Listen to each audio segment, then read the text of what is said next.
இந்த MS Dhoni fans எல்லாம் ஒரு விஷயம் சொல்லுவாங்க. தல தோனியோட ஃபேன்ஸ் எல்லாமே வந்து 7ங்கிற நம்பர் எங்கே கூட்டினாலும் 7 வருது பாஸ் அப்படிங்கிறத பற்றி நிறைய சொல்லியிருப்பாங்க. 7 சொல்லிட்டு.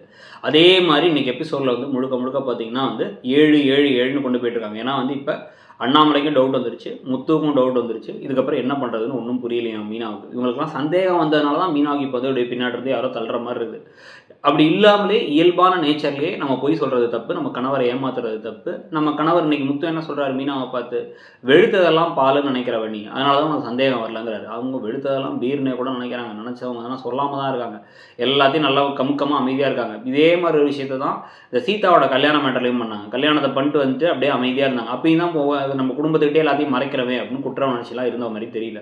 ஸோ வந்து சில நேரங்களில் வந்து பார்த்திங்க அப்படின்னா எல்லாருமே மீனாவுடைய கதாபாத்திரம் மேலே கோவப்படுறது நியாயம்தானு சொல்கிற அளவுக்கு தான் அந்த கதாபாத்திரம் நடந்துக்கவும் செய்யுது. ஸோ இப்போ இது கடையில் தான் வந்து பார்த்திங்கன்னா இப்போ உடனே வந்து நான் கெடு பிடிக்கிறேன் அப்படின்ட்டு வந்து 7 நாள் கெடு, 7 நாளுக்குள்ளே நீ ஒன்று சொல்லணுங்கிறாங்க. இப்போ 7 நாளில் என்ன நடந்துடணும்னு நினைக்கிறாங்க? உண்மையை சொன்னால் அவங்களை ஏற்றுக்க போகிறாங்களா?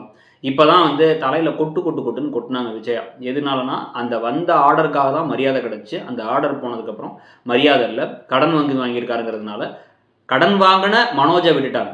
ஆனால் வந்து இப்போ ரோகிணியை உட்கார வச்சு ரோகிணியை கூட்டிகிட்டு இருக்காங்க. என் புள்ள ஒரு தப்பும் பண்ண மாட்டான்ட்டு. மனோஜ் நல்லா கூலாக ஜாலியாக இருக்கார். இதில் இப்போ என்ன சொல்கிறாரு, நம்மளோட இதை ஆரம்பிச்சு ஷோரூம் ஆரம்பித்து 1 வருஷம் ஆக போகுதுங்கிறாரு. இந்த பக்கம் அதுக்கு 7 நாள் இருக்குங்கிறாரு. இந்த பக்கம் ஸ்ருதி என்ன பண்ணுறாங்க, நான் ஹோட்டல் ஆரம்பிச்சு 100 நாள் ஆக போகுது, அதுக்கு 7 நாள் ஆச்சுங்கிறாங்க. 7ஆம் தேதி எங்கள் அம்மாவுக்கு பிறந்த நாளுங்கிறாங்க மீனா. ஆனால் இப்போ மீனா வந்து அந்த கெடுவை வச்சு சொல்லிகிட்டு இருக்க. உடனே இப்போ மகேஸ்வரி கிட்ட போய் நிற்கிறாங்க ரோகிணி. எனக்கு என்ன பண்ணுறதுனே தெரில, ஏது பண்ணுறதுனே தெரில அப்படின்னு ஒன்று. மகேஸ்வரி சிபாரிசு வேறு. ஆமாம், இதுவே ஒரு ஆள், இந்த ஆளுக்கு ஒரு சிபாரிசு வேறு அப்படிங்கிற மாதிரி இருக்கும்ல. அந்த மாதிரி தான் அவங்க கால் பண்ணுறாங்க. கால் பண்ணி மீனா எங்கே இருக்கீங்க, அப்புறம் உங்கள் அம்மாவுக்கு விஷ் பண்ணிவிடுங்க, கொஞ்சம் என்ன விஷயம்னா நீங்கள் வந்து கொஞ்சம் ஒரு 7 நாள் கெடுவா, ஒரு 70 நாள் கெடுவாக மாற்றுங்களேன் அப்படின்னா ஒன்றும் மாற்ற முடியாது. 7 நாளில் உண்மை தெரிஞ்சே தீரணும். ஒன்று அவசரணும், இல்லை நான் சொல்லிடுறேன் அப்படின்னு சொல்லிட்டு அவங்க ஃபோனை வச்சிடுறாங்க. இப்போ என்ன பண்ணுறதுன்னு ரோகிணிக்கு புரியல. இப்போ தான் வந்து மொத்தமாக மீனாவே காலி பண்ணிடலாமா அப்படின்னு அவங்க யோசிக்கிறதுக்கான வாய்ப்புகள் ஜாஸ்தி. ஏன்னா வந்து அவங்க என்ன சொல்கிறாங்கன்னா, ஒரு வார்த்தையில் மீனாவுக்கு உண்மை தெரிஞ்சாலும் கூட அவளால் எனக்கு எதுவும் ஆபத்து வராது, இவளை சமாளிச்சிடலான்னு தான் நினச்சேன். ஆனால் இப்போ அவளே எனக்கு கெடு விடுகிறா, என்ன பண்ணுறதுன்னு தெரியலன்னு ஒரு பக்கம். இன்னொரு பக்கம் அருண், சீதா எல்லாருமே வராங்க. இப்போ வந்து இந்த பக்கம் சந்திராவுக்கு பிறந்தநாள் கொண்டாடுறாங்க, மீனாவுடைய அம்மாவுக்கு. அவங்களுக்கு கொண்டாடிட்டு அப்படியே லைட்டாக சத்யாவோட கல்யாண டாபிக் வேறு ஆரம்பிக்குது.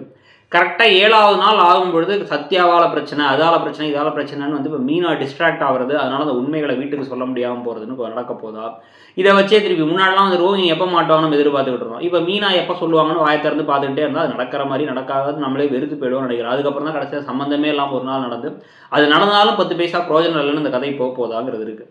இந்த அளவுக்கு நம்ம எவ்வளோதான் கோபமாக பேசினாலும் கூட ஓரளவுக்கு தனி ஸ்டாண்டலோன் எபிசோடாக இன்ட்ரெஸ்டிங்காக போகிற மாதிரி தான் விஷயங்கள் நடக்குது. ஆனால் ஓவரால் கதையோட ஆறுக்கில் நமக்கு கடுப்பை கொடுக்குற மாதிரி விஷயங்களும் நிறைய நடந்துகிட்டு இருக்கு.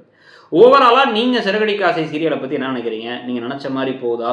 இப்போ அவங்க கெடு விடுத்ததால் யாரும் நல்லது நடக்கும்னு நினைக்கிறீங்களா? இல்லை அதெல்லாம் நடக்காது, மீனாவே அவங்க போட்டு தள்ளிடுவாங்கன்னு நினைக்கிறீங்களா? ப்ளஸ் மீனாவுமே வந்து இந்த 7 நாளில் எதுவும் நடக்காதுங்கிறதுக்கு இவங்களே இப்போயே சொல்லிடலாமே அப்படின்னு நினைக்கிறீங்களாங்கிறத சொல்லிவிட்டு நம்ம சேனலில் ஒருவேளை சப்ஸ்கிரைப் பண்ணலாம், சப்ஸ்கிரைப் பண்ணிக்கோங்க. நம்மளுடைய மெயின் சேனலான இடம்பொருளில் ப்ரெடிக்ஷன் வீடியோஸ் மட்டும் தான் வரப்போகுது. இந்த சேனலில் தான் வந்து அனாலிசிஸ் அண்ட் ரிவ்யூ, ஷார்ட்ஸ் இதெல்லாம் வரப்போகுது. ஸோ உங்களுக்கு எந்த மாதிரி ஒரு டைப் வீடியோஸ் வேணுமோ அதுக்கேற்ற மாதிரி சேனலை சப்ஸ்கிரைப் பண்ணிக்கோங்க. ரெண்டுமே சப்ஸ்கிரைப் பண்ணாலும் சந்தோஷம் தான். தேங்க்யூ.